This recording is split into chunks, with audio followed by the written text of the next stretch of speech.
hello there, and welcome. Um, mm, we in the building tonight. It's Wednesday.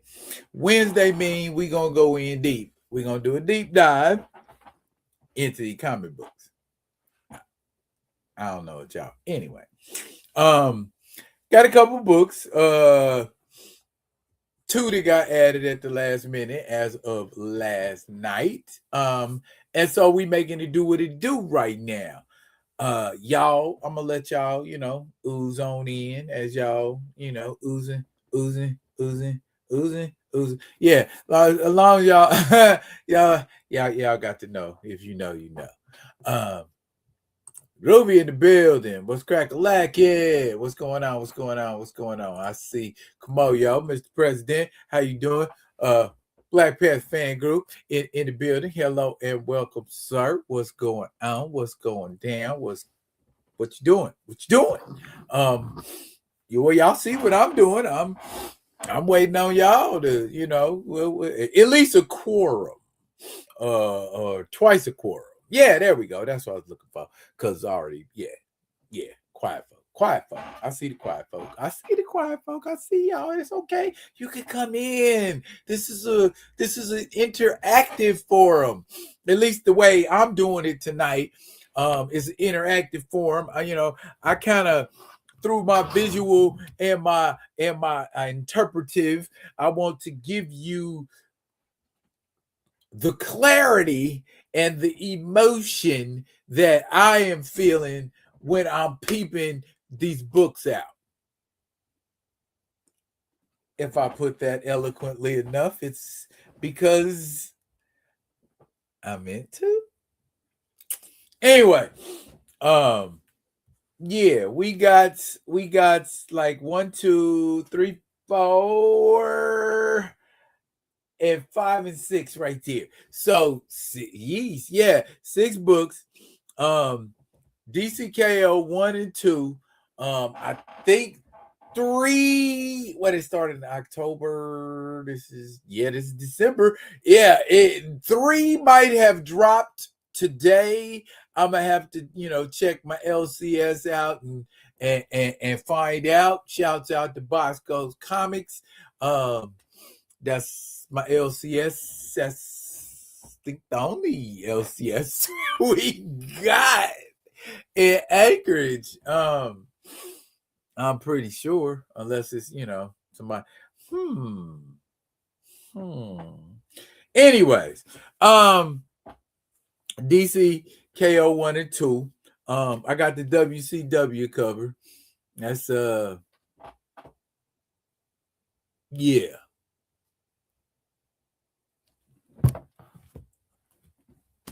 And then number 2 is the versus variant. There, let's get a real good look at that. Plastic Man versus Lobo. Let's just ask ourselves a question. Do we really want to see who would win a fight? And could that fight be won? Because the way I hear people, talking about Eel O'Brien these days, he is pretty much in freaking invincible. Reed Richards ain't got nothing on Plastic Man, bruh. When it comes to stretching, Plastic Man is the stretch dude. As far as versatility and what we can do as far as stretching, he the dude. Lobo, on the other hand, has cheated death to the point where I'm immortal. Then on top of that, I got regenerative abilities so good, I can regenerate from like a drop of blood.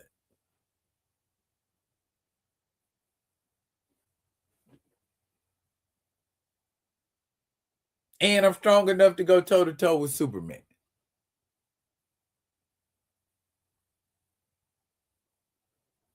So if I'm Plastic Man, I guess the only question I got for Lobo is, do he breathe? Because it's obvious you ain't gonna be able to kill Lobo, but you're gonna have to incapacitate him in some way, shape, or form, right? So what if he don't? Then what you gonna do? How you gonna? So it is literally impossible for Plastic Man to constrict to a point where he can cut off oxygen from Lobo if Lobo don't even breathe.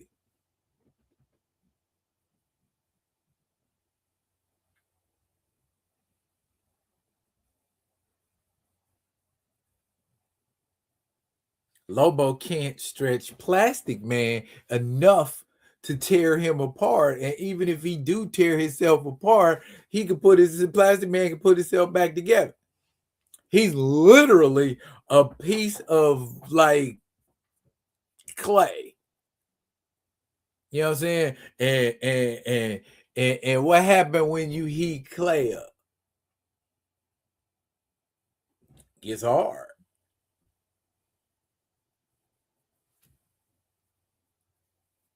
See what I'm saying? That's why heat ain't an option. Now, what happens when you hit it with cold? Cold makes it brittle. But I'm stalling. So let me go ahead and get into these here books. You know what? Let's start with the new entry.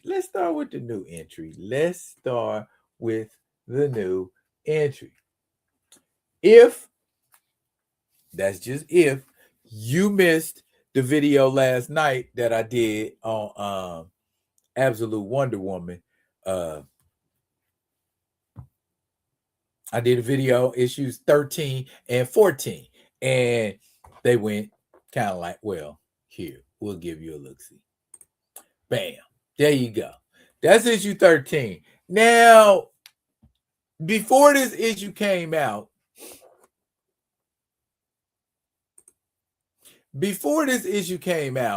we were bragging about,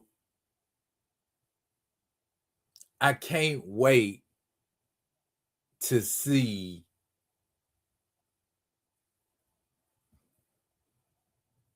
more absolute characters, like folks from DC proper coming over and being absolute characters. Now,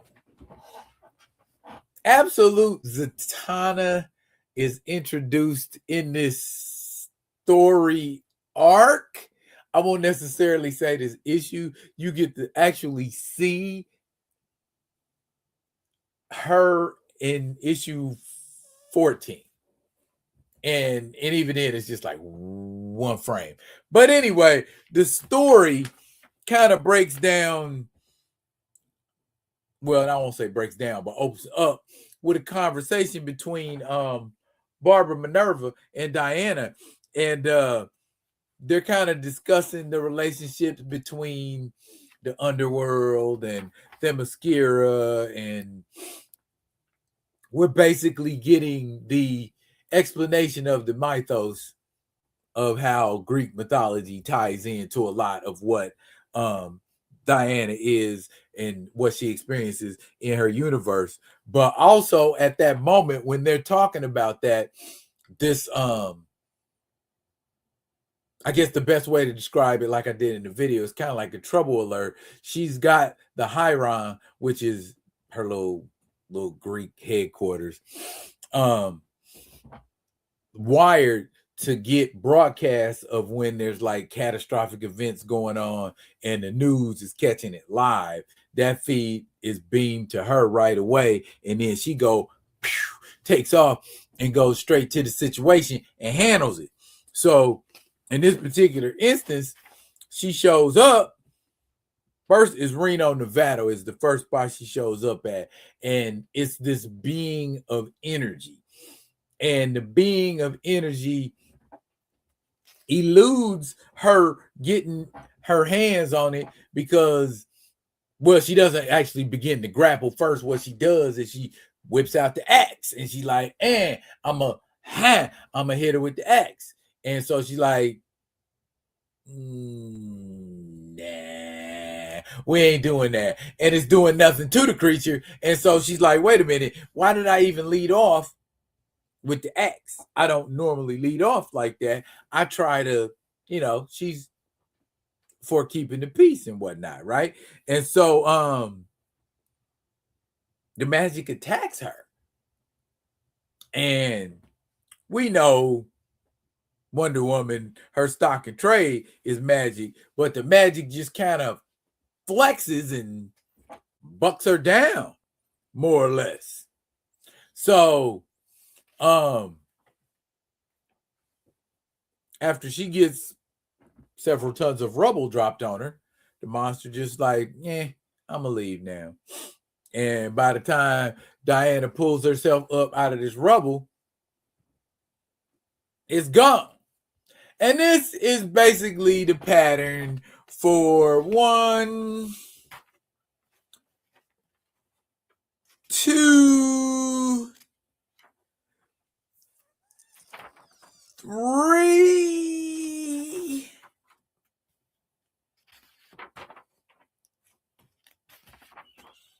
4. 4 more times in different parts of 5 more times in different parts of the world, she confronts this magical force, and this magical force either beats her outright, beats her with brute force, or beats her with agility, or just out now overpowers. And that final time she meets her, she ain't no magical energy no more.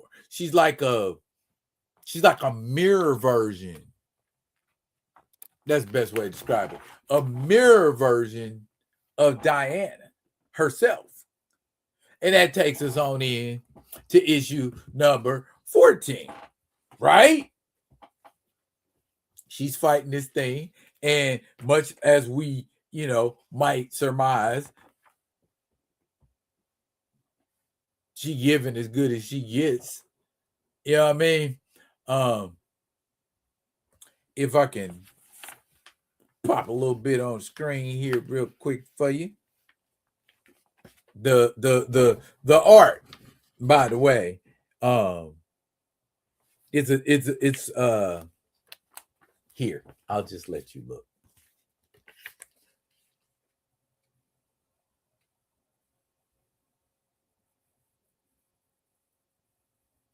And like I said,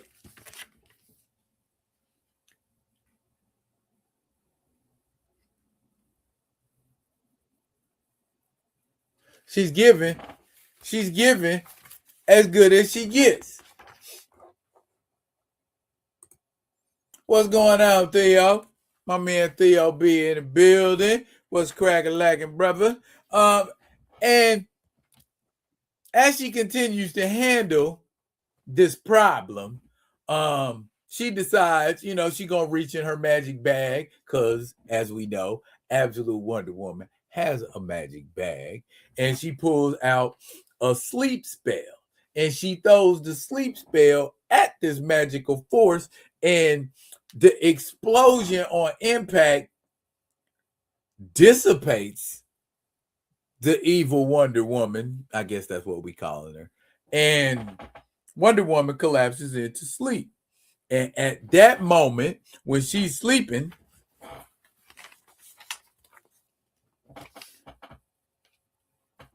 that is Absolute Zatanna. And I remember reading something about when they were talking about the coming of Absolute Zatanna. They had mentioned the fact that they made her signature fishnet go from her legs to her arms. See what I'm saying? Still got the signature fishnet look. It's just different. She kind of got like a punk rock goth sort of look to her now, or at least the absolute version does. And she only speaks backwards. When she's talking to Diana, what she's saying is backwards. She's not casting no spell or nothing. She just talking and it's backwards. So what's up with that? You know what I'm saying? And it didn't even matter because at that point, she started casting the spell on her. And it's fun, to kind of read what Zatanna is saying, because you gotta like kind of concentrate. And I love how the human brain can do that. You can concentrate and focus, and you can invert those words and know what they're saying. Kind of like, when you're on Facebook and you get that little post where it's like, oh, if you can read this and some words are turned, you know what I'm talking about. But anyway, she asks who she is, and Zatanna's response is, with my apologies, princess.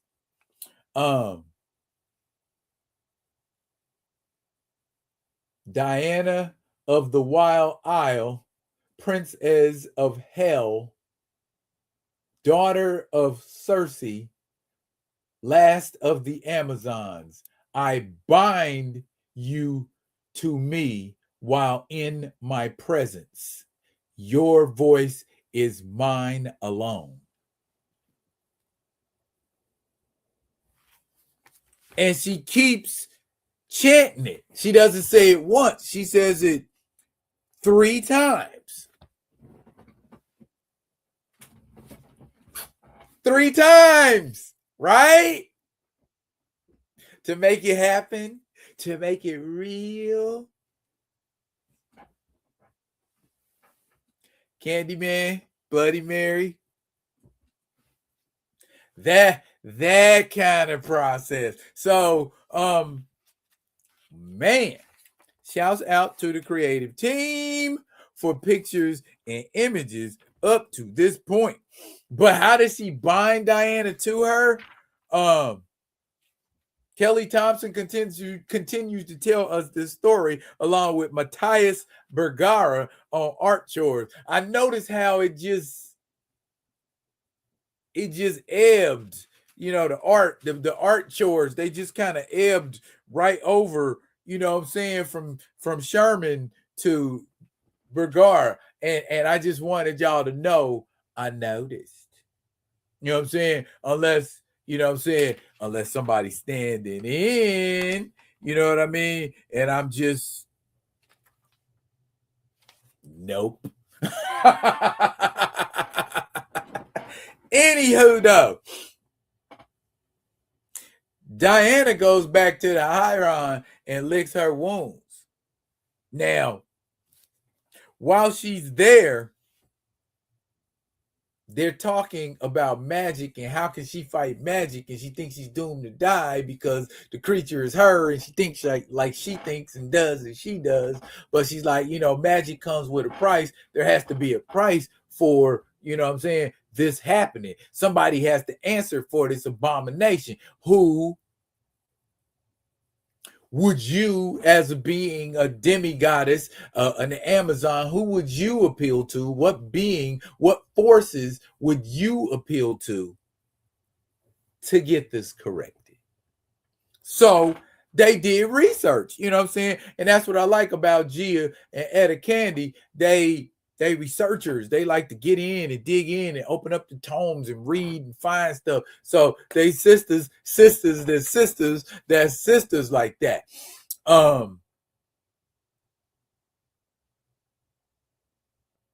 She has to make a decision to face this magic, or this magical being, so to speak, and allow the being to draw blood from her in combat.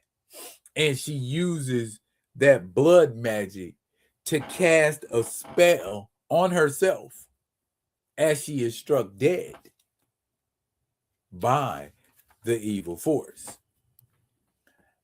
She's driven into the core of the earth where she's wrapped in branches and brought before Gaia herself.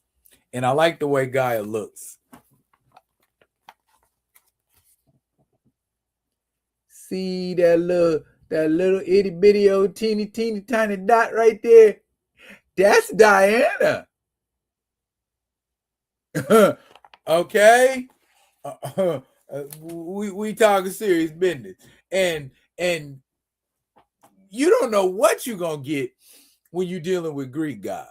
Sometimes if they really like you, they might just be like, I give you favor. And other times they might be like, oh, a curse upon you and your children's children's, bitch. You know, I mean, they're just capricious like that. But at this moment, Gaia's like, you ain't a goddess, so why am I even talking to you? Get out of my face. Why are you here? And that's the whole thing. You don't belong here, Diana of Themyscira. Interesting that Gaia addressed her as Diana of Themyscira. Now, when Zatanna bound her, so to speak, she called her Diana of the Wild Isle, daughter of Circe. Now, is something happening where Diana comes into the realization of something, of understanding? So I'm getting ahead of myself. Anyway, Diana, like the demigods of old, like Ulysses or somebody, uses her guile and starts thinking and says, oh no, goddess, I ain't do this, that, and the third, but I just come down here to tell you, you've been tricked.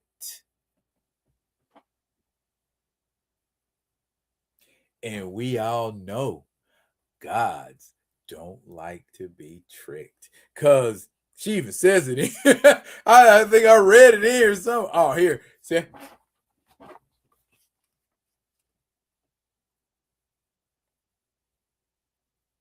Gods hate to be tricked. And this guy got tricked because what she's telling her is, you've allowed the world to fester and rot, but the world don't believe you know that it's festering and rotting. Hey, Grand Madam, how you doing? And you know, it don't take nothing for the earth to reach out and look amongst herself and see the all the evil and all the supernatural and all the just regular hate and evil that's on the earth, and they got it in a big panoramic picture. Look at all that. Look at that. Look at all that. That's the earth. That's the earth. All that stuff that's going on the earth. You understand me? And Gaia agrees herself. Something is wrong, Diana of Themyscira, and it's been wrong for a long time. And there's a darkness in the world. And Gaia asks her, will you fight this darkness? And she says, yes, goddess. She said, will you give your life in my name? And she said, with pleasure. And Gaia says, so be it. And just like that, Diana is brought back to life. And the earth itself reaches up and snatches the duplicate Wonder Woman.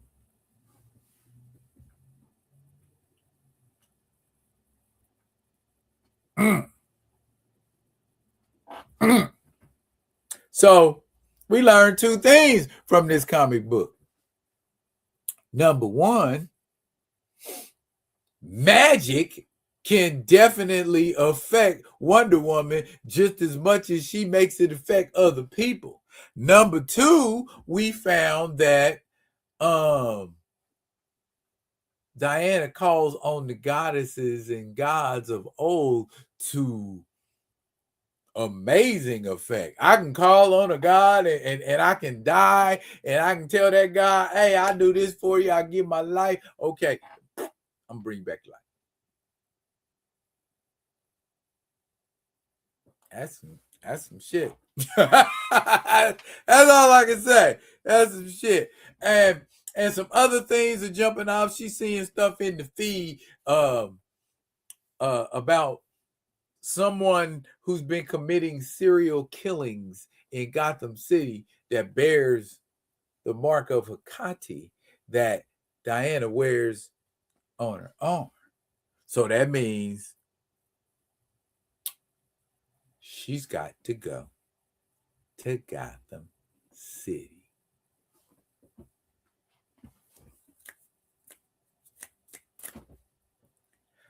Batman and Wonder Woman, absolute versions, teaming up next month.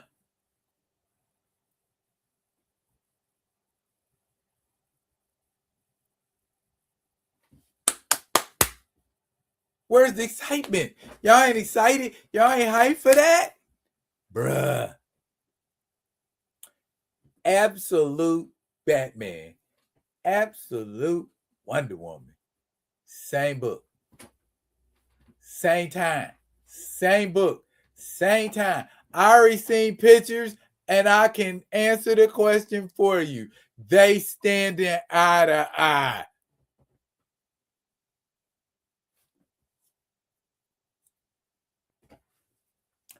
That's how tall Absolute Wonder Woman is.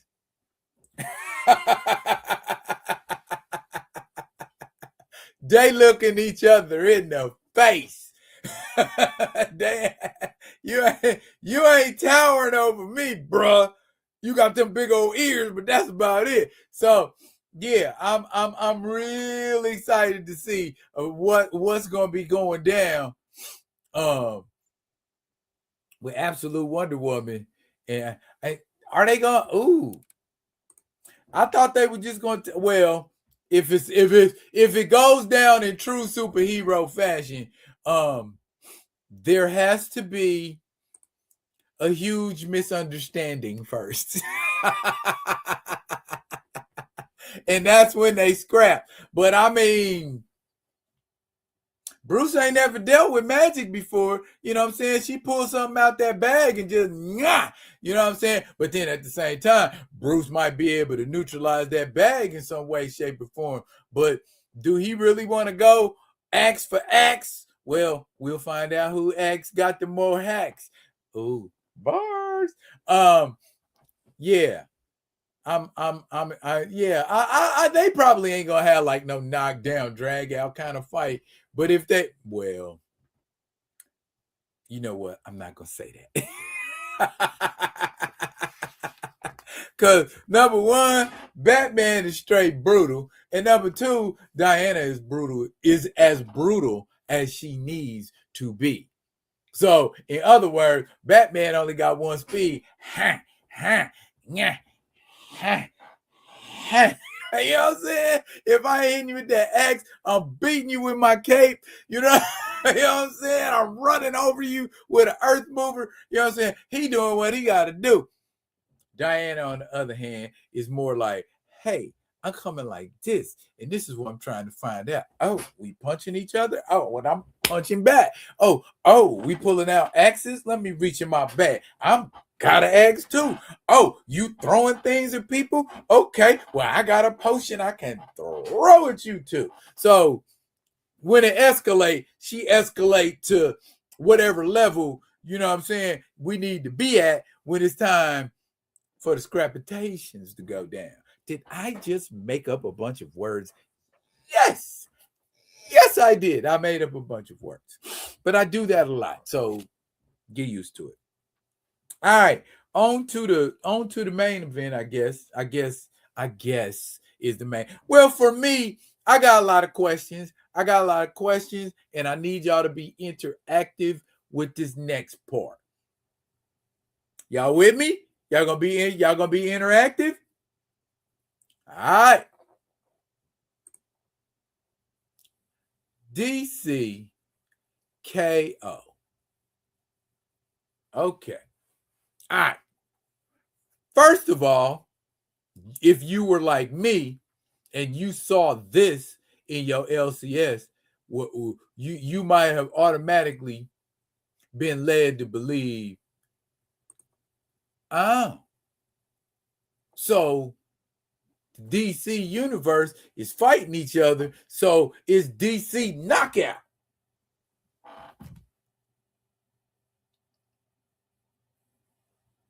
Yeah and no. Best way I can describe it, remember Contest of Champions over on the Marvel side, Contest of Champions, where they drew a certain number of superheroes off the earth, bam, put them on one side's team with the Grandmaster, the other side with the Unknown, who we later discovered was Death herself, and they were fighting to get these pieces of this globe, and whoever won the most pieces won the contest, and they get their wish. And at that time, the Grandmaster's wish was to bring his brother, the Collector, back to life, who had been obliterated by Korvac back then, when Korvac was a big deal. But the story ends up, going, all right, these heroes and these heroes, we on opposite teams. Well, I know you, but we doing this, just doing a little, I knock you out, and then that'd be the end of it. Except for Wolverine. Wolverine, the only asshole that's like going, that was going for like, oh, I'm about to straight murderize you, But and coincidentally was against Black Panther. You know what I'm saying? Him and Black Panther met up, and Black Panther's like, Wolverine, what you doing? Oh, I play for keeps, bub, and and he's swinging, and Black Panther's trying to keep him back. Yeah, calm down. What is wrong with you swinging them things around? But yeah, bottom line, overall, they weren't fighting to kill each other. They were fighting to get the pieces of this globe. It ain't like that.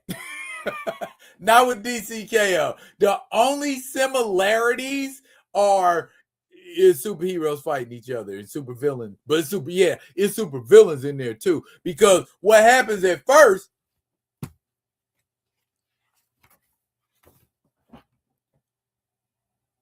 and I like this. This is really cool.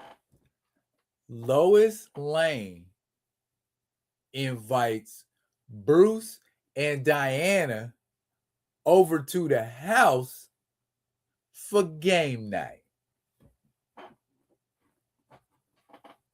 Now, ain't that cool? That's cool. And Lois Lane herself says, y'all don't spend enough time together. That is when y'all ain't saving the world. So y'all need to hang out and just kick it. And they're playing, of all things, a role-playing game where you put the little superheroic figures on the board and you roll the dice, and Superman's losing. And basically, Diana is like, she clowning. Diana, even at one point, she like, womp, womp. You know what I'm saying? She's saying that she fucking with Clark. So, and Bruce's company, it's called M. Malone Entertainment. The company that make the game is called M. Malone Entertainment. Now, for those of y'all that are Batman fans for real, y'all know matches Malone is Batman's little on the under disguise when he on the streets trying to get information, and he get all, oh yeah, I'm Matches Malone, and yeah, I'm hanging out on the street. Yeah, like that. That's Matches Malone. M. Malone Entertainment makes this game. And everybody else getting shit like Batmobile boosts and bat this and bat that, and Clark going back 3 spaces because he's landing on kryptonite. So Clark is basically getting his ass whooped by his friends, and he don't like it. And they basically telling him, hey, Clark, there are going to be situations where we out there in the field, and you might have to make a choice between for real getting whooped or whooping somebody ass, even if it's one of us. And if that, to reflect that statement at that time, poof, Darkseid appears on the skyline, gigantical and shit, Omega beam and everything. The hell? Why? So the worst part of this, he's omnipresent. He's in Gotham, Themyscira, Oa, and the Rock of Eternity all at the same damn time, attacking their ass.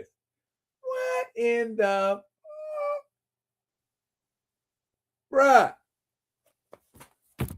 What do you do against something like that? What can you do? I'm attacking you in 4-5 different places at the same time, and I'm big and gigantical. What can you do? And my beams is everywhere. He trying to wipe everything out. And if you look at the bottom of the page, that is precisely what the hell he does. He wipes everything and everybody the hell out. Now, at the last moment, or at a different moment, these heroes, are plucked out of the time stream. Note who gets plucked out of the time stream. See who all it is, right? That's Donna Troy, Wonder Woman, Batman, Superman, Mr. Terrific, Zatanna, Nightwing, Aquaman, Flash, Hal Jordan. All right. Now, they are in front of the quantum quorum. That's a cool ass name. I ain't gonna front. That's the quantum quorum. And they are the foremost authorities on dimensional, universal time and space, all that shit. So let's get a closer look at who they are. They consist of, number one, first and foremost, the World Forger. Okay, for those of us in edutainment's what I do. For those of us in the audience who ain't familiar with the World Forger, okay, how about this? Perpetua. We know who Perpetua is, right? Okay, ultimate supreme being, more or less, above, one step below. What does DC call the source? Yeah, the source. Perpetua is one step below the source. Her children Anti-Monitor, the Monitor, and the World Forger. Okay, so he's kind of a big deal. The current time trapper is a doomsday.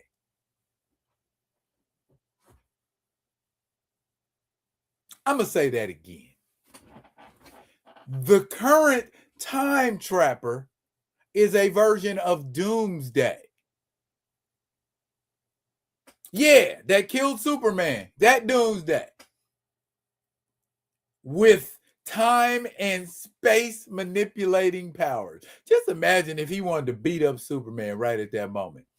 Anyways, the Quantum Quorum is rounded out by Gorilla Grodd, who has gotten a very serious power upgrade. And of course, our time traveling Justice League homie, Booster Gold. Booster Gold? Yes, Booster Gold is a member of the Quantum Quorum.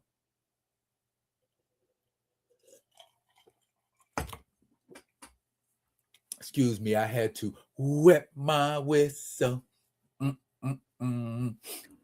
Midnight Star. Anyway, they basically tell them the story of the moment that you're at right now is the only moment that exists. Darkseid done effed up all the rest of them. And he's on his way right now to come F this one up. Oh, what can we do? Let's all join forces and fight him. Y'all already did that. He whooped y'all ass. We plucked y'all out of time in a moment before y'all got y'all asses whooped, and we trying to tell you right now, you can't whoop them. That's just the scenario that's starting this book.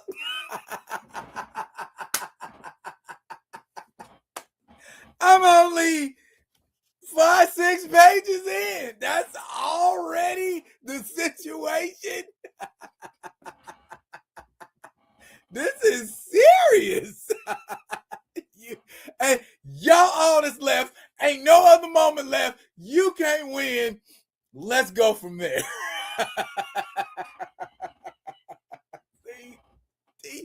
DC always got these universe defining moments. That's why I'm bringing you these later on. The new history of the DC universe, because you need to understand what the hell is going on in the DC universe. It done flipped and changed and rearranged so much. It's like I'm confused. I don't know who to follow. So maybe this, because it's Mark Waid, maybe we getting something definitive, and Ordway's got something to do with it. I mean, if it's Jerry Ordway and Mark Waid, that got to be official, right? Well, we'll find out. You know, the Rock With Me a Nation to get to the bottom of it. But anyway, so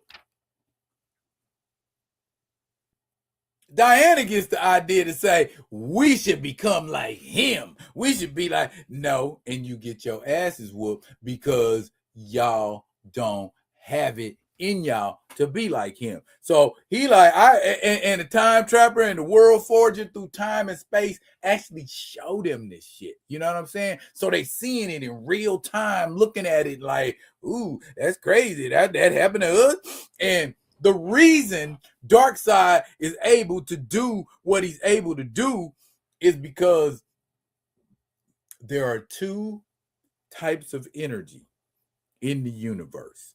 Okay, one is the energy of creation, which is alpha, and the other is omega, and that's conquest energy. And that the only way you can accumulate that dark energy is to conquer. You have to pulverize, mash, and destroy any and everything in your path. And only when you get enough of this dark energy in you do you become what is known as a dark omega. And only a dark omega can challenge another dark omega. So now you understand the purpose of the tournament.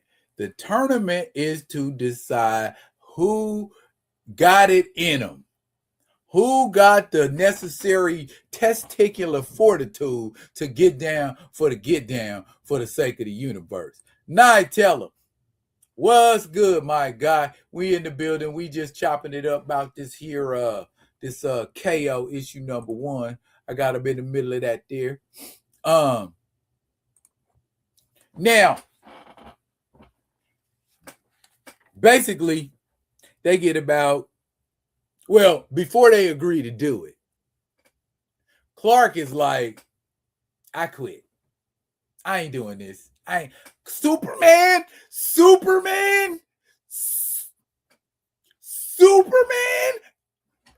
He bitched up and was like, nah, I can't do this.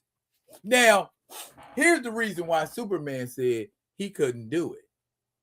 Because when they was playing the game earlier, and he's like, damn, it done come down to it like that. I gotta go all out. You know what I'm saying? And I might have to kill one of y'all, or one of y'all might do something to me. And I don't know if I'm ready to do that. They like, bruh, if you don't do it, we'll go ahead, but more than likely, we gonna get effed up without you, dog. So just like Kamoyo said, you gotta have that dog in you, Cal. We ain't up for no bitch shit. You gotta come in this mug swanging. You know what I'm saying? No matter who it is, cause you. You know what I'm saying? So Wonder Woman tells him, just pretend like it's a game we playing, like it's this game we was playing the other night, and you playing to win. Solid philosophy. You know what I'm saying? That's some good advice to give him. You know, don't when you sucking our heads off and when you heat visioning us to death, just pretend like it's a game. You know what I'm saying? And that way you will be able to get through it a little better. Makes sense to me. You know what I'm saying? If the only way I could save the universe was to beat the shit out of a bunch of 4th graders.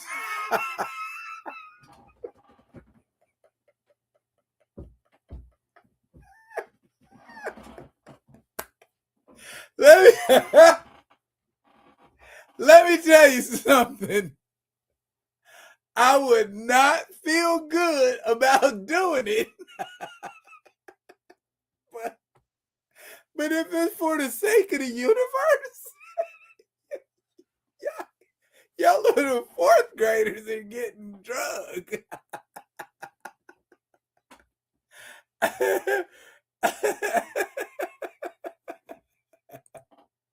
Period, dog. We ain't. And so the next day, because it's like a week before they got to actually participate in it. And Mr. Terrific sends a whole bunch of T-spheres out everywhere. And we thinking like, why is he doing that? And he sends the T-spheres out and they put surveillance on every super villain they can find, no matter where they at. You know, they pull it up on Mr. Freeze. They pull it up on the Joker, King Shark, even Lex Luthor. They finding everybody. You know what I'm saying? These T-Sphere, that's that Michael Holt technology there. That's that Michael Holt technology at work. You understand what I'm saying? You understand what I'm saying? Get that man his solo movie already. You know what I'm saying? So the whole thing of that is we got to corral these. At least that was the attempt to corral all the dangerous supervillains and lock them up. Because we got enough to worry about dealing with killing my superhero friends, you know what I'm saying, without having to worry about y'all trying to kill us. Which, in my opinion, is like, what the hell difference does it make? Y'all all gonna be trying to kill each other anyway. I mean, does that decrease the chances of? I get it. Can't have no evil people in there, because if the evil people win, then they're gonna use so on and so forth. Yeah, right. So they appeal to the United Nations and let the United Nations know what's going on, and proceed to round them cats up. You know what I'm saying? And put them in a place. Mega arcs. We're gonna calm it. We're gonna calm it. We're gonna make everything. So that's what I mean about like the Justice League. They stuff be high level planetary, like evacuating the planet if necessary. We can do that in like 10 minutes. That's how they make it sound in the DC universe. Like, we can just bounce up out of here, no problem. Let's go. But the next couple of days, and this is some images, some imagery I really enjoyed looking at, was everybody taking time out to go spend time with their loved ones. You got, all of the boys are together. You got, Bruce, Jason, Damian, and Richard. They all together, chilling, having some quality time.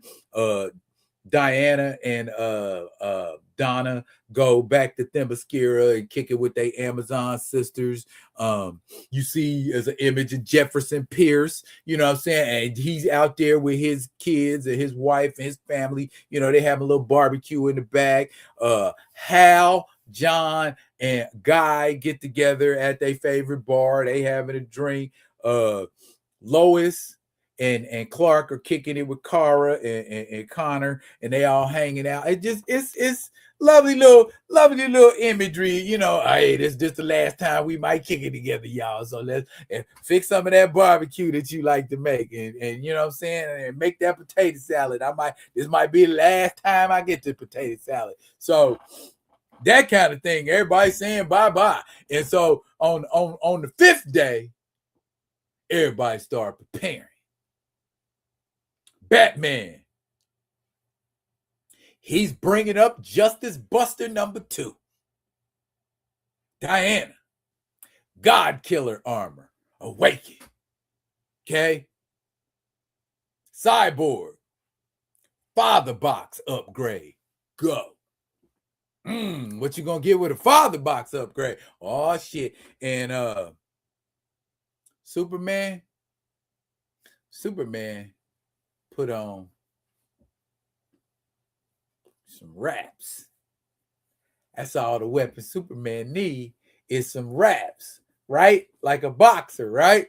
Wrapping them up. Oh no, though. These ain't no ordinary wraps. Superman spent time compressing. Get ready for this.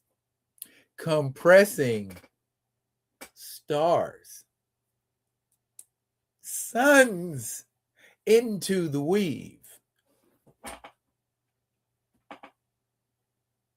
Yeah.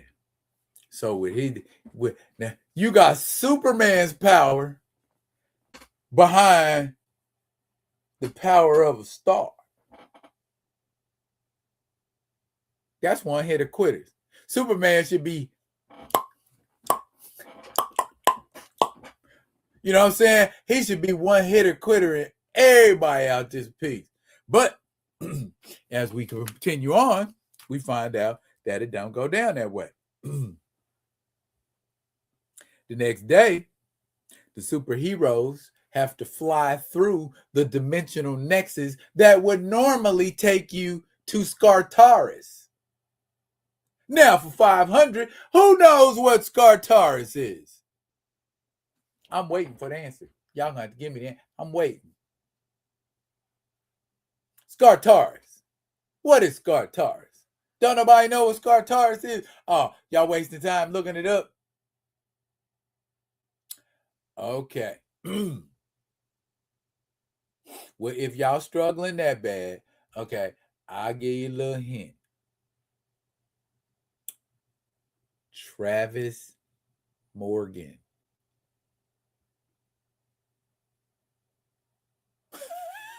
Close. Close. Come on, yo. He is very John Carter like.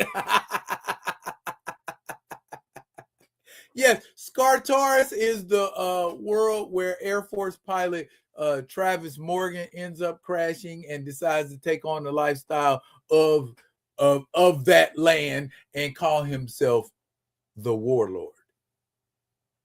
It's a cool comic back in the 70s. Ran for a while. But when they get in there, they are met with these characters. Get back and wait for all the combatants.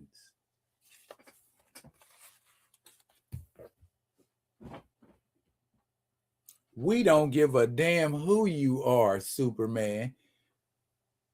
We will hurt you. Those are Titans, by the way, that are guarding the entrance to the battleground. Okay? And out some of these folks come.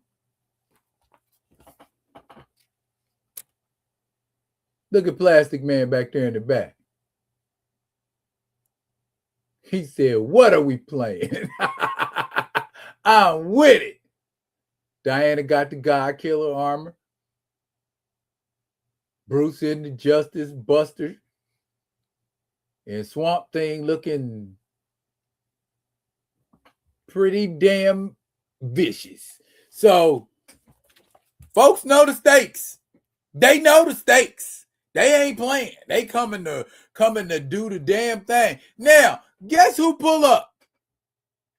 Guess who pull up? None other than Billy Batson. Now, my question is, why did he pull up to the joint as Billy Batson? Why didn't he pull up to the joint as Shazam? But anyway, he pulls up, right? And he rolls up on Superman, and he like, first you got to understand. The Titans tell him, those of you who cross the gauntlet early shall move on. The rest perish. But beware. One wrong step, and you may find yourself out. The contest begins at the drop of the Hell Mace.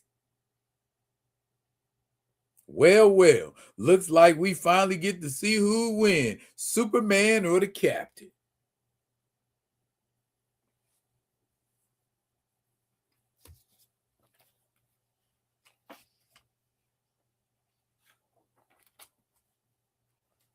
And before he can say Shazam,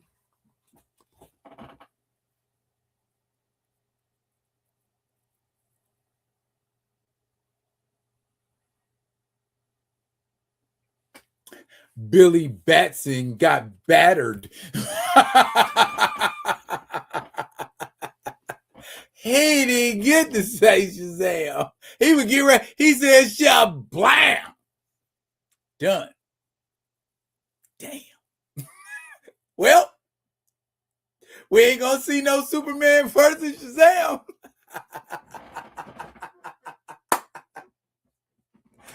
Just like that. Just like that. Done. Finished. Done. Now, it goes down like that with a lot of people. Adam Strange gets murked.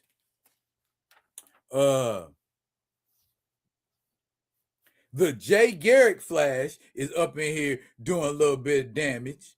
But they open up a boom tube and some Omega demons come out and kill a bunch of people. Heroes getting shot up, dead, killed. But somehow, Harley Quinn is still kicking. Harley Quinn, in the midst of all of this, is still swinging that big-ass hammer. I guess you got to be crazy, huh? I guess you got to be crazy. cameo appearance by Ambush Bug. Real quick cameo. There in that frame, gone in that one. They killing folks out here in this comic book, y'all. Everybody getting tore out the frame, bro. And just when you thought they was limiting it to side characters, boom. Bats gets ran through. Bats gets ran through in the Justice Buster.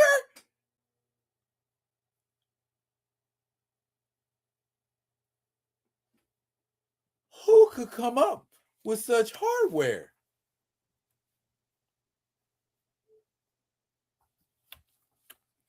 Bruh.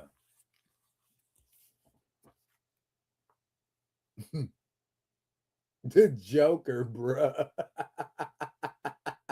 See, this is why you don't invite the Joker to no all-out kill. What Joker say? I guess Batman doesn't always win.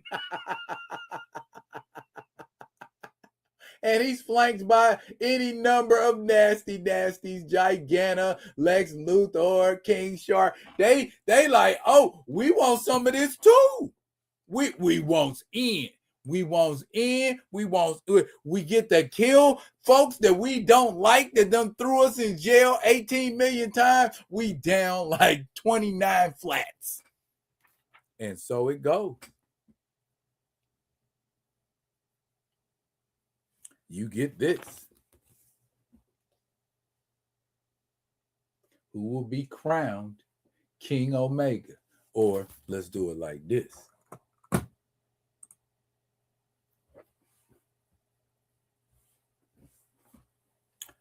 Who indeed?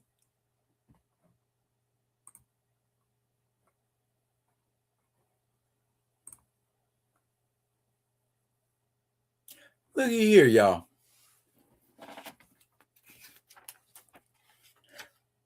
When that next issue jumps off, it ain't even about just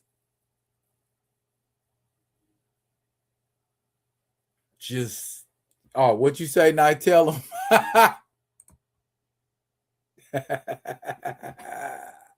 Me too, dog. Me too. I was expecting to turn the page and see him lift up that shoe as Shazam. Nope. He was gone. And it was a bunch of people got gone too. I was like, man, they wiping the DC universe up. So now, here's the thing. The next part of the challenge, because the deeper you get into the contest, the more intense the challenges become. So what's going on in the second part of the challenge?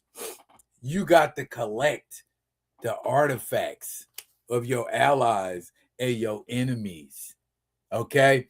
Some of the things that need to be, that are collected. The Blue Beetle Scarab. The God Killer Sword. The Whirligog. Ooh. The Adam's Belt. Oh boy. I can't wait to see you tell you about how that went down. A Mother Box. The Psycho Pirate's Medusa Mask. Thor's Hammer. Bane's Venom. The Speed Force Ring. Power Rings in general. The Genie Pin, say you. Claw of Horus, that's what Hawkman wears. The Soul Taker Sword, we already know who rocks that. The Lasso of Truth, we know who rocks that. The Cosmic Rod, and one mystery item. So the whole thing is you get to be one of the 1, 2, 3, 4, 5, 6, 7, 8, 9, 10, 11, 12, 13, 14, 15, 16 left. So there are 16 items to claim, but it was like 32 people left in the. You know what? I got brackets. Okay. So those are the 16 you got left. And they're going to have to be paired off in teams like that. So I guess I kind of spoiled it. You got to see who got off because a lot of people did. And once they got started, Etrigan and Wonder Woman got straight to it. Superman, of course, makes a beeline straight for Lex Luthor. Wow. We didn't know that was going to happen. And by the way, DCKO is the main book. This book takes place, I mean, you can see the little micro stories and things that go on in all the respective characters' books because it's like I said, it's a monthly event. You got a whole thing going on in December, January, and February, all the way up until DCKO number 5 in March. So just for this month, you need to collect 1, 2, 3, 4, 5, 6, 7, 8, 9, 10 books. If Juju was here, he'd probably be like, yeah, I'll get them. But yeah, you got to collect 10 books. They decrease each month, so it's less books to collect. I guess that's because some characters are because by February it's only 1, 2, 3, 4, 5, 6 books to collect.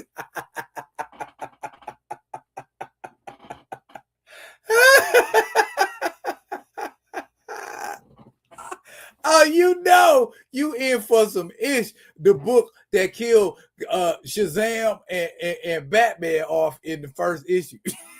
I'm like, oh, I want to see how this ends simply because of that. Okay, my money's kind of on Superman, but you never know. Guess who finds Adam's belt?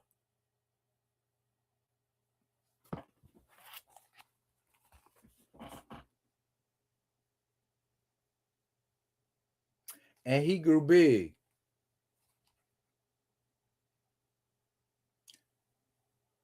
Stomped on Giganta. That's how big he was. To stomp on Giganta.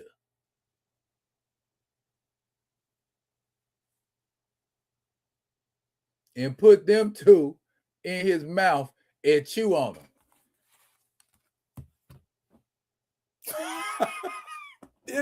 It's brutal, dog. They ain't playing out here in these streets. They are not playing out here in these streets. Meanwhile, Jay Garrick got the God Killer sword and he gives Starro a hard time. Now, for all you people that was like, who could take on Plastic Man? Plastic Man's so dope, he could do this. He could do that. Plastic Man. I put Plastic Man up against everybody.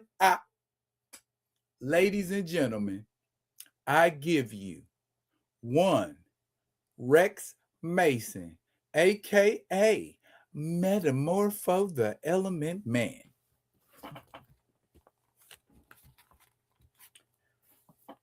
Eel O'Brien makes the mistake of wrapping himself around Rex Mason.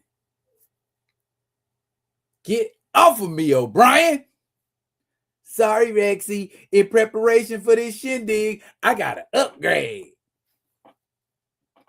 Mistake number 1. Why in the hell are you monologuing? Take him out. A sheen of polyphenylene sulfite superplastic. Nothing you can make will dissolve it. Enter Rex Mason. Except maybe itself. Polyphenylene sulfide boiling hot. Thanks for the recipe.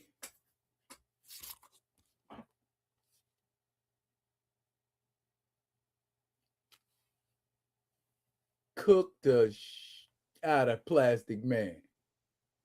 So, there you go.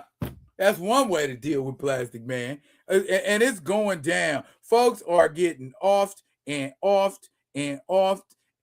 Guy Gardner thought he had the Speed Force ring till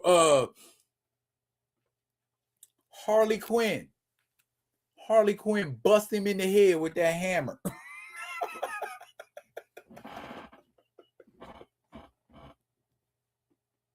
Meanwhile, yeah, Superman's still trying to knock the shit out of Lex Luthor. Still.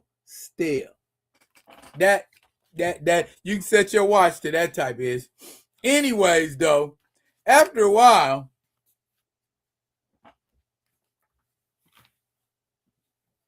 all kinds of clever things start happening. Because Starro is in the contest. Remember, he's able to fart those little star things and they get on your face and everybody's working for Starro. Okay.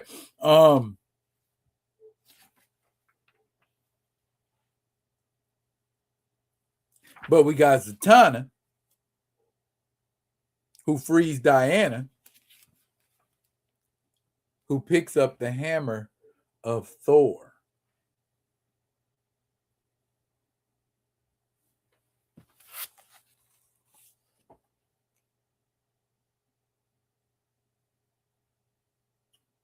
Which, lucky for her, seems to neutralize one or two of her foes.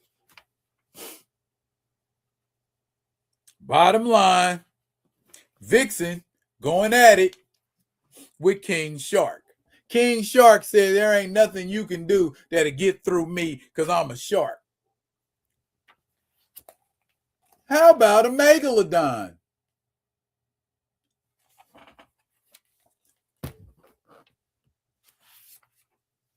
Guy keeps trying to get power items, and he just can't get a hold of any power items. Guy Gardner got treated. Yeah, I agree. Not tell him. they did Guy dirty. How Harley Quinn gets some shit before Guy? Oh my goodness.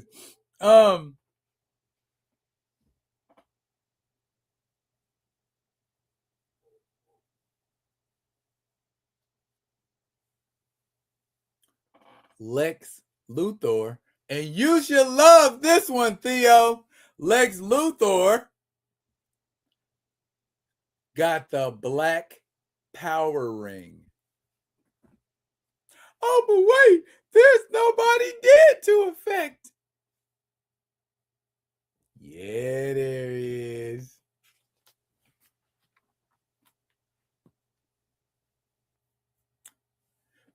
During the fight, Superman killed those big titans.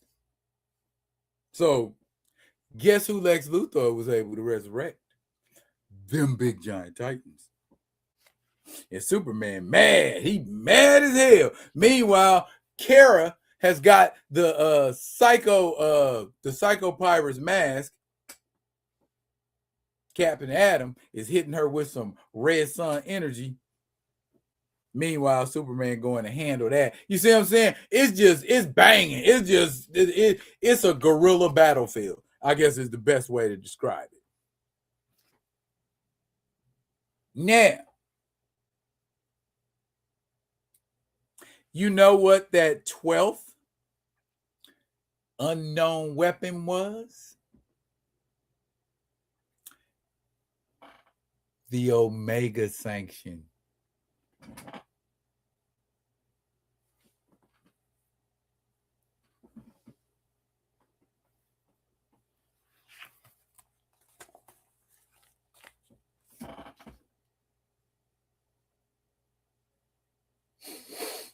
Yeah, that.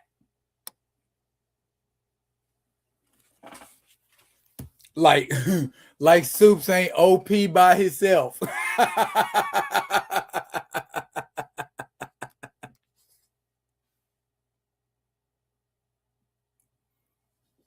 And Guy Gardner, after getting beat out 3 times, got the Whirligog. All's well that ends well for the people who didn't get unlived. So again, like I told y'all, moving on to the next round, the Joker, the Demon, Jay Garrick Flash, Superman, Hawkman, Lobo, Zatanna, Guy Gardner, Lex Luthor, Harley Quinn, Red Hood, Aquaman, Wonder Woman, Captain Atom, Swamp Thing, and Cyborg. Now, the thing about it is they're going to have to partner up. Now, just like I showed you on the brackets, that's how they're going to be partnered up. Are they going to be able to handle tag team time? You know what I'm saying? So here's the brackets. Superman and Captain Atom, Guy Gardner and Jay Garrick, Aquaman and Hawkman, Lex Luthor and the Demon, Zatanna and Harley Quinn, Joker and Red Hood. How's that gonna go?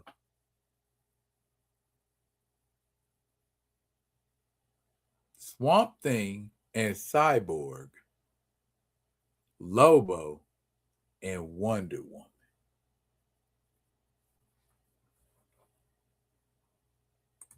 Bruh, if that ain't enough to get your attention into what's going on with this, at the very least, y'all, I will collect the main book, the DC King Omega miniseries.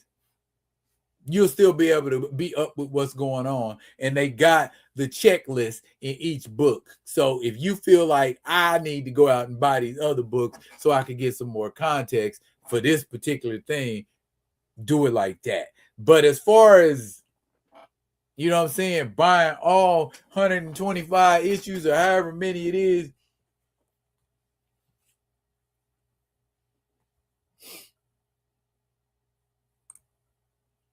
who do I got my money on for each versus? Okay.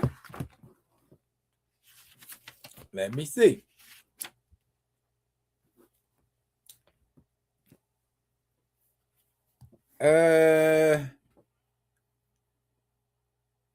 Superman and Captain Atom. I'll take Superman, of course.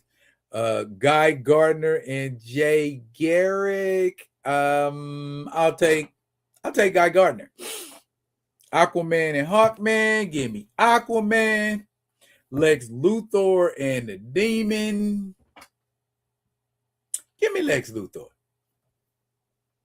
Wonder Woman and Lobo. As much as I love Diana, I got to go with Lobo on this one. Swamp Thing and Cyborg. I think Cyborg. Joker and Red Hood. I'm going to go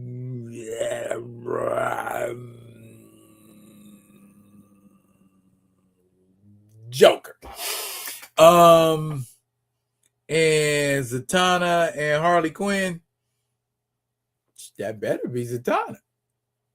You know what I'm saying? Better be. You know what I'm saying? Unless Harley Quinn is stupid enough to let her get off a spell or something like that. So, yeah, in all or in part, this me myself, I don't normally give in to multi-comic events as they were, but I feel like this is something interesting. This is something interesting. It got my attention peaked. Enough to where I had to go back and tap into a book that was been very effective for me in the last couple of days going with DC Comics. The New History of the DC universe. Very, I think for me, more than anything else, it was more a putting it in order sort of thing than it was, I wasn't aware of that sort of thing. You know what I mean? Like, I know how old certain characters are, but when you put it in perspective, it's like, oh, he's pretty old, you know? And then the second one is more of kind of a continuity sort of thing, you know, an update of what you already know, but more of the order that is in right now. For instance, let's go over the easy stuff. All right, by the way, Barry Allen, a retired Barry Allen, is the one who put the history of the DC universe together. So somebody who's traveled all across the time stream would definitely know, right? So Barry lets us know at the beginning there was the source, okay? And in the source, there were beings that came out of what would be known as the Big Bang. And one of the first beings, Perpetua. And she was entrusted with the three realms of matter, antimatter, and dark matter. And to help her in that task, she had, I don't know who she has, I guess she produced them asexually. She had three sons. At least that's how they refer to her. Sons. Monitor, anti-monitor, world forger. Okay? Matter, antimatter, dark matter. Monitor, matter, antimatter, anti-monitor, antimatter. World forger, dark matter. Okay? Then, also from that Big Bang, came stars and planets and the endless. That's death, dream, desire. All of the characters that you see on the Netflix show, The Sandman. Yes, it's about DC characters. You didn't know that? Surprise! Anyway, now, this is where some people who are religious might feel some kind of way about how this is being depicted. After the endless came the Silver City, the fortress, heaven, as it were. And in heaven dwelled Lucifer Morningstar and his brother Michael. And when Lucifer, we know the story, Lucifer rebelled, cast out everybody with him, hell, demons. All right. One of those fallen angels was transformed by Michael into an instrument of God's wrath. That instrument became Eclipso. But Eclipso became corrupted and was stripped of his power. And that power was then given to Aztar. And Aztar is the being we now know as the Spectre.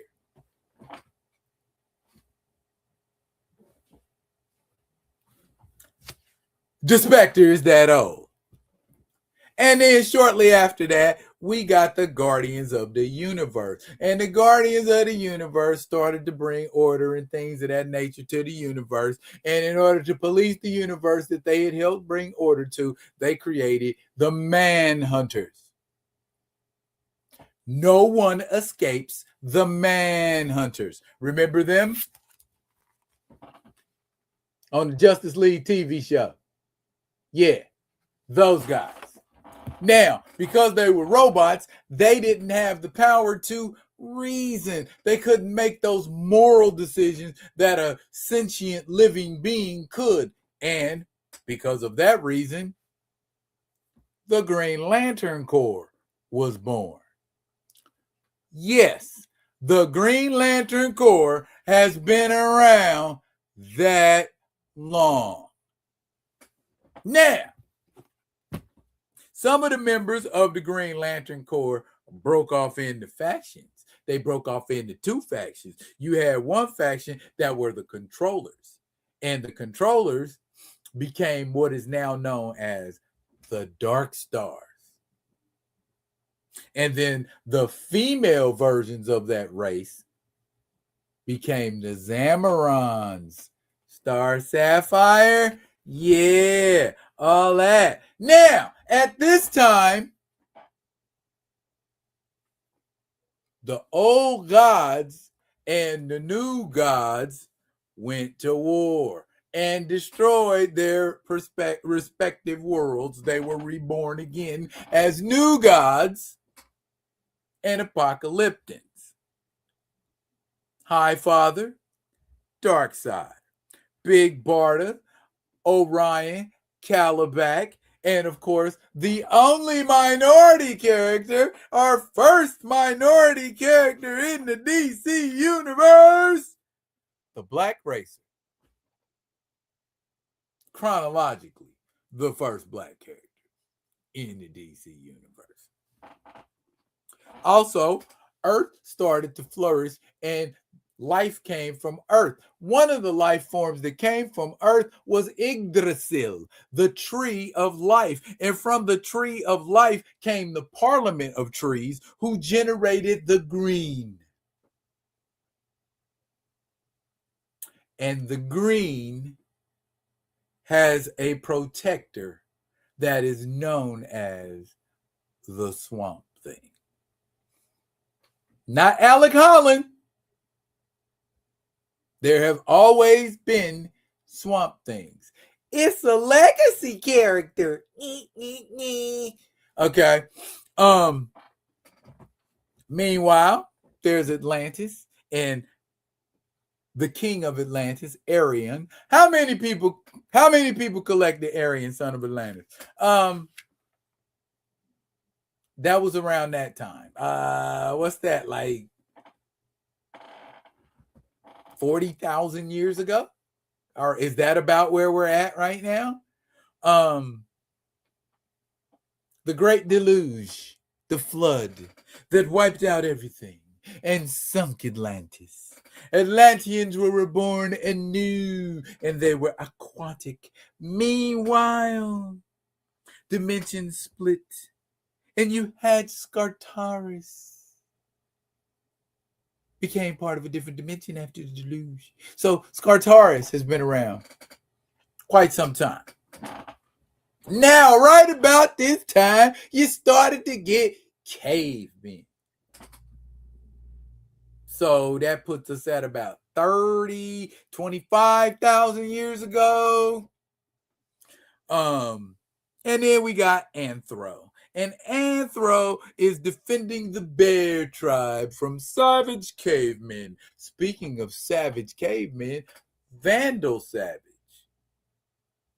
was one of those cavemen, imbued with the power of immortality by a strange meteor. Right around this time, different gods had gotten together and they created a device called a Soul of Wells.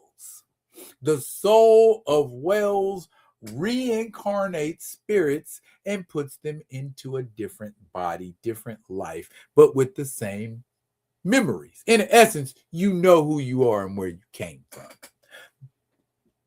Now, there's only one trick. In order to be reincarnated through the Soul of Wells, very specific, you have to be a wife or a spouse murdered by a man. These reincarnated souls became the Amazons. Nice and orderly so far, right? Okay. Right around this time, we had the 7 sorcerers from the 7 nations who dwelt in the Rock of Eternity. And they imbued their champion, Adam Teth, with the powers of Shazam. So that puts us at about 6,000 years ago. Also, a princess, Zahava, protects the kingdom of Madagascar. She died and would later be reincarnated as Nubia. Ooh, the second black person mentioned in the history of the DC universe. We're on a roll. Around the same time, we also had Nabu the Wise. We know about Nabu, right? Nabu's a powerful sorcerer. His essence is trapped inside of Helmet of Nabu. That's how long it's been around. Also, around that same time, the Asian goddess Ramakrishna placed her blessings on Nanda Parbat. Yeah, that's where those badass monks come from. Prince Khufu, Mat Qatar, and Princess Shai Era of the planet Thanagar crash landed on the planet Earth and were worshipped as gods. They were killed, and it began their cycle of reincarnation as the hero and heroine we later come to know as Hawkman and Hawkwoman. This is also around the same time as the rise of King Arthur and the Knights of the Round Table. So that would put us at around 1,000 years ago. And around that time, we saw such heroes as Sir Justin, the Shining Knight. We saw such villains as Morgan Le Fay. And this is around the time that Jason Blood had the demon Etrigan, the brother of Merlin, bound to him. And it was to protect this powerful magic tome. So it was all in good faith. So as we press on, we get the Viking Prince and Arak, Son of Thunder. I liked Arak, Son of Thunder, because he was a Native American character kicking butt like he's supposed to. And then we got the Viking Prince, who's kind of a sort of not a Thor knockoff, but he is. And then we had the Demon Knights, who were fighting evil, who I have never heard of, but Madame Xanadu and Vandal Savage were a part of them. And at that time, Element X was discovered on Apocalypse, and Metron used Element X to create his Mobius chair and boom tube technology.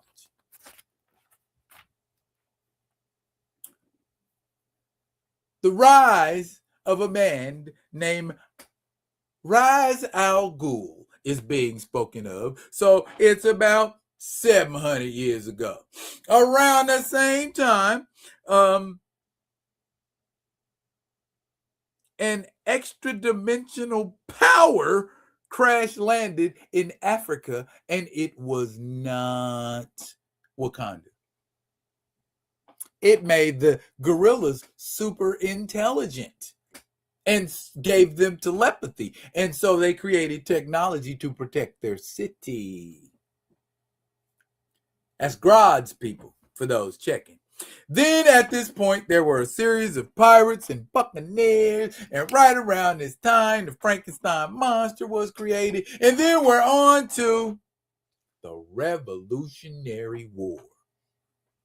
About 200 years ago. A lot of stuff starts happening within this 200-year period. We get the Tomahawk Rangers and Miss Liberty during the Revolutionary War. We get Max Crandall, who is granted with power from the Speed Force. He later finds out it's the Speed Force, and he becomes the being known as Max Mercury. Wow, Max Mercury's that old. Yeah. And of course, another alien crash landed in the 1800s on planet Earth and took the form of an African American slave. he became the superhero icon. See, they mentioned him in the history. That's the third black person mentioned in the history of the DC universe. Fifth, if you count Khufu and Shira. Got a bunch of cowboys. Got your Jonah Hex, got your Bat Lad, got your Johnny Thunder, got your El Diablo, got your Powwow Smith, got your Kiwo Note, got your Nighthawk and Cinnamon, got your Golden Arrow. You pick one, whichever cowboy you like best. On to the 20th century, where we got Enemy Ace and Congo Bill, Glenn Morgan, who ends up becoming a Congorilla.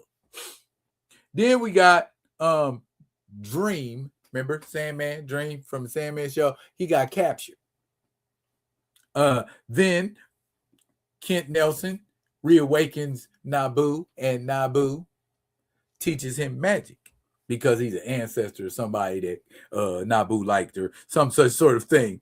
Also, we had Dr. Occult, Dr. Richard Occult, another magician. Wesley Dodds pops up as a masked hero. He is the Sandman. And then at that point, we're at the age of Mystery Men. We started seeing Starman and Bullet Man and Spy Smasher and the first Blue Beetle and Miss America. And then somebody said, let's get all of these masked guys together and form a group. President Franklin Delano Roosevelt did that very thing and dubbed them the Justice Society. Later on, Khufu and Shira pulled up. Hawkman and Hawkwoman. The Spectre joined up. And with all of those superheroes, you had to have supervillains. So in comes the Red Lanterns and the Wotans and the Solomon Grundys and the Johnny Sorrows and the Brainwaves and Per Degatons and Baron Blitzkrieg. So there was plenty of villains to go around too. Plenty.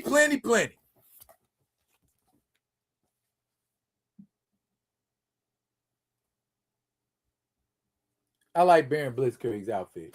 He's got a very Dr. Doomish look to him. On to the wave of mystery men that just proliferated the 1940s. More than I can shake a stick at. That was also where we got our first version of the Creature Commandos. But Frankie's always been in a version of the Creature Commandos. World War II popped off. Stateside, we had the Guardian, Sargon, and the Manhunter, not to be confused with the robots. Then we had the Freedom Fighters. We also had the Young Allies. We had the All-Star Squadron. You had the Unknown Soldier. You had Sergeant Rock. You had the Hellcats and Gravedigger. Another black man. Yeah, Gravedigger. Remember on Black Lightning? That's a for real character. That ain't somebody they made up for the show. Gravedigger is a real character. His name is Ulysses Hazard. Yes, and he's a brother. He was known as a one-man commando unit. But we're going to move on. All right, there's also the Haunted Tank. But I don't really care for the Haunted Tank because the Haunted Tank was haunted by a Civil War soldier. And he wasn't on the side that wanted us to be free. Also, of course, around this time, you had the Losers. You had a Force of Magic. You had Senate hearings in the 50s that said we need to do away with masked heroes. But meanwhile, you had a think tank ready to put superheroes on the map. This think tank consisted of Niles Calder, Will Magnus, Professor Martin Stein, and Simon Stagg. And only one of those four people turned out to be evil. And around that same time, a rocket was blasting off from a planet called Krypton on its way to Earth. Around that same time, a young boy saw his parents gunned down right before his eyes. These two events occurred simultaneously. Now, these two individuals ended up becoming probably the greatest superheroes in all of DC Comics, Superman and Batman. This gave way to the second wave of superhumans, where we saw Wonder Woman, Green Arrow, Aquaman, The Flash, Green Lantern, and Adam Strange poke their heads out into the universe. You also got the challengers of the unknown. And just like with the superheroes of the Golden Age, these Silver Age heroes drew villains. Lex Luthor, the Riddler, Clayface, Two-Face. Clayface and Two-Face. He got Two-Face villains. Anyway, Penguin, Mr. Mxyzptlk, Brainiac, Toyman, and Flash's Rose Gallery, they proliferated. And now around that same time, everybody decided to take on sidekicks. Batman first, then the Flash, then Aquaman, then Green Arrow. And that's when they decided to come together and be the Justice League. And then their sidekicks came together and became the Teen Titans. And then there were Silver Age versions of Golden Age heroes like the Atom and Black Canary and Hawkman and Hawkwoman joined the Justice League.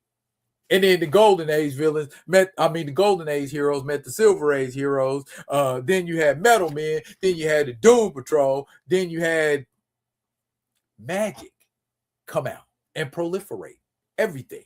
Meanwhile, our other superheroes like Aquaman are dealing with situations where he met a princess, got married, had a baby. Things started happening all over the place. We found out there was an Earth 3, and then we found out Earth 3 was populated with villainous versions of all the heroes, and the one superhero on that planet was Lex Luthor. Wonder Woman had Giganta, Angleman, and of course Cheetah, Silver Swan. Green Lantern had Sinestro. Batman's Rose Gallery increased by 100-fold. But everybody who was fighting for justice didn't have superpowers. You had Blue Beetle. You had Batgirl. You had the Question. Any number of heroes. Hawk and Dove, the Creeper. And then the strangest hero of all, Robbie Reed, who had a device that when he dialed the letters HERO, became a random superhero with random powers. Ben 10, anyone? Yeah. Red Tornado popped up. New Gods popped up. Around the same time, Ra's al Ghul popped up. Talia popped up and popped up on top of Bruce. And they had a kid.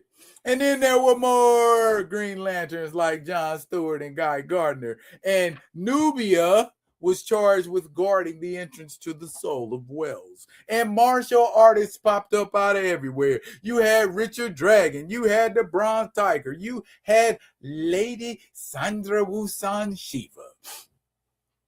And the evil organization Cobra. Travis Morgan went to Skartaris and became the Warlord. Street level heroes like Black Lightning and Ragman pulled up.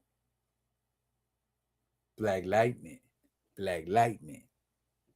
And around that time, Black Manta orchestrated the death of Aquaman's son. Around that time, we think it's time for some new superheroes, some new supervillains. Clayface, Man-Bat, Killer Frost, Captain Atom, Firestorm, and Vixen. The Teen Titans became a new incarnation, and for some strange reason, now Victor Stone was a member of the Teen Titans. But wait, you said he was a member of the Justice League. Never mind. Don't be contradicting us. And they fought villains like Baron Blood, Deathstroke the Terminator, and of course, Raven's father, Trigon. This version of Teen Titans has yet to be eclipsed. I know the originals was dope.